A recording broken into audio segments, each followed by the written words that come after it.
there folks, I was thinking of showing you some of my collection of parts, and this is the part of the IC collection. I have about 3/4 of my IC collection in here in the basement, and this is almost exclusively Commodore parts from VIC-20, PET and C64 and some Plus4.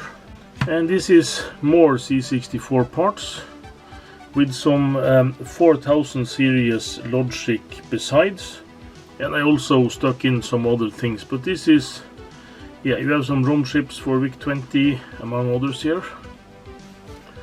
Here you have memory chips, various types. This is GAL chips, and here is various mostly analog comparators and TV circuits, some radio circuits, some op amps, some filters, some display decoders and such stuff.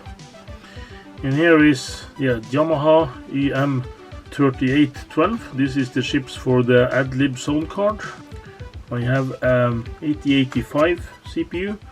I have some Dallas real-time chips in here, and most of these parts are new on-shelf parts that I have had laying around for many years. Some of them I have acquired recently due to I needed to fix something that I didn't have parts for. This is more of a miscellaneous unit. Here I have some 8049 microcontrollers.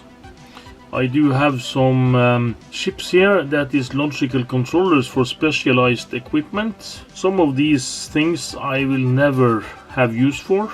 But the chips down in the corner here is chips that I actually have taken out of the collection and grouped, because this is chips that I'm going to need to build what will be my next series. And in this box from down here I do have TTL kind of logic chips.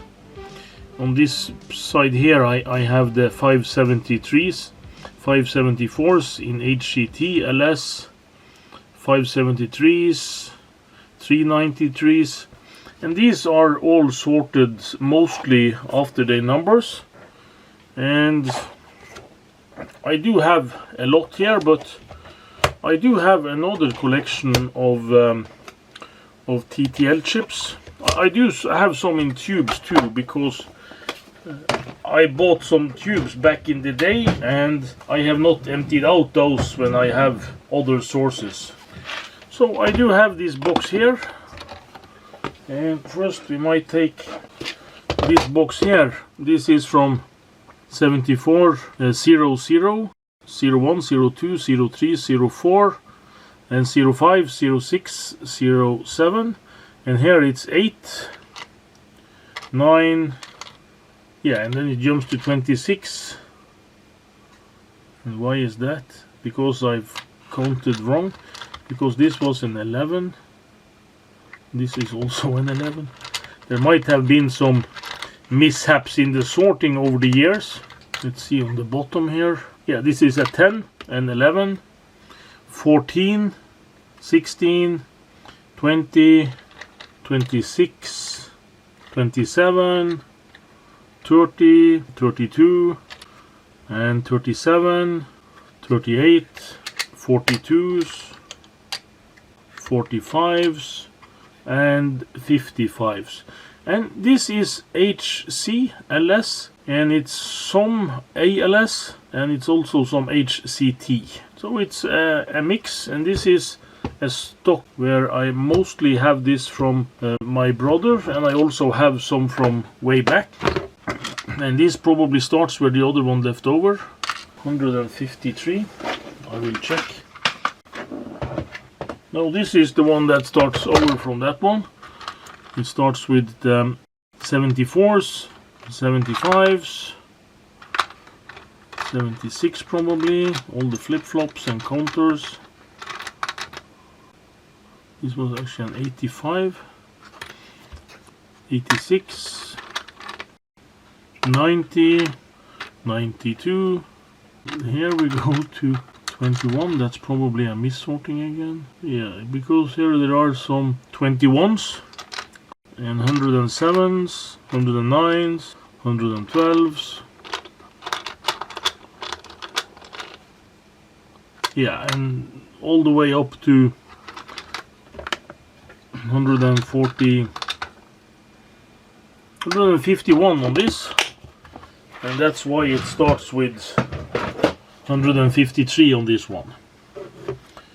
And I also have some of the big layout chips. You probably saw some of them before. This is 150 and this is 75, 175s. I'm not sure what that is, but here it's getting more sporadic. And this is an 188, and the last that's stored in this box is 670p HC. And I do have a lot of these chips, and this is drivers for serial ports and stuff. That's just surplus from some production or other. And my next box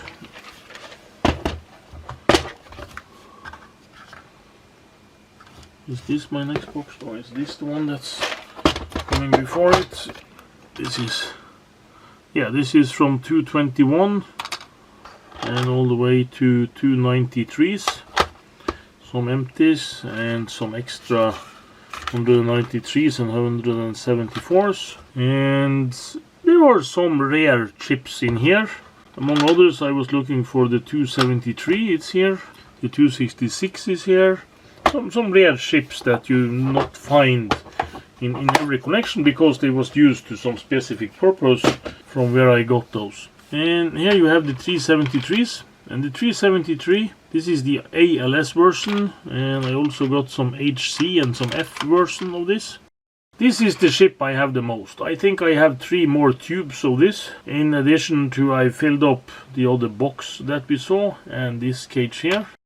And this is the 541s and 688s, bus drivers, 393s, some counter stuff. So that's my TTL chips. And here is some of my EPROM chips. I also have some tubes with EPROMs. So this is mostly chips that has been used at least once. And here I have the Giga chips, the 4001s, and I have 1001s, 2001s, 256, 512, and 7464s. That was the most used chip back in the day among the 128 version that was used on the final cartridges back in the day. And here you have some, this is CMOS memories, 64K, and this is EPROMs, that's electrically erasables, and these ones too. And this is mostly smaller. This is 32s, 27, 32s, 16 and 8s. I actually got some 8s too. And this is mostly CPU stuff and PC parts. I recently gave away some 6845 for a bloke in Germany that was building himself a CGA card. I do have quite some left.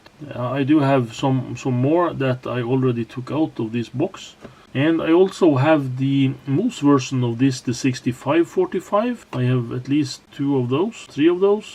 And this is some more sound chip and a lot of Z80 CPUs, some serial port chips, floppy drive controller, a 6821 IO chip, the 8089, a 65C02, the CMOS version of the 6502, and 8255 that's used in the original PC, the 8279, it's the same. And I also have here a Mustec made Z80 CPU, it's quite rare I've heard. And here I have some more memory chips, and this is all from back in the day. This is 41 256s and 21 14s, and this is 41 64s. 65 226 is the same as the other 256 chips. And here I have some 82 64s. They are mostly compatible with the 40N 64s. It really depends on the memory refresh circuit. And I have some more 4164 and some more 4164, and these ones is actually from China. There is just some of these left. I've thrown away some, and this is the 464.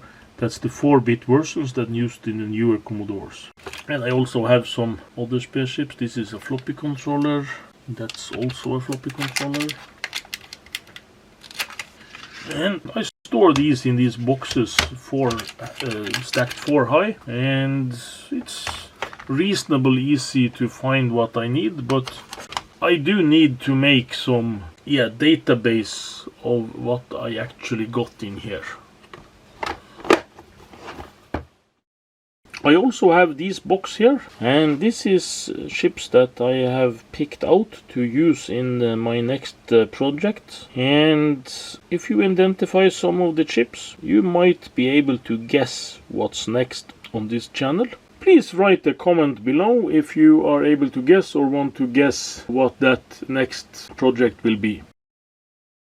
That was just a short and quick walkthrough of my IC storage. What I have other places is some tubes with the 373s, as I mentioned. I do have some more Commodore parts down in the bunker, and there I have some more new 6510s. I do have some more ROM chips. I do have a couple of PLAs, but I'm all out of the more exotic ones like the VIC chips and the CIAs and so on. And I also have a lot of spare parts from other places for PCs and stuff. And I keep finding, when I dig through old boxes and stuff, I keep finding stacks like these. And this is a thing that's been collecting dust for a long time. And this is a VIC-2 chip, and this is CIA chip. So some of these are probably bad, some of them are probably okay, but I have to test them. And what I also do is, when I'm working on projects, I do have these for placing things that need to be tested or is okay, and this is the ones that's bad, and I normally test them an additional time before I mark them as bad. So that is approximately 3/4 of my IC collection, and I do tend to try to keep this updated and good stored so that the ship will not be damaged. So this was just a short sidetrack episode. Hope you enjoyed the contents. Please hit like and subscribe if you want to be notified when we post new material on this channel. Hope to see you in the next one. Thanks for watching.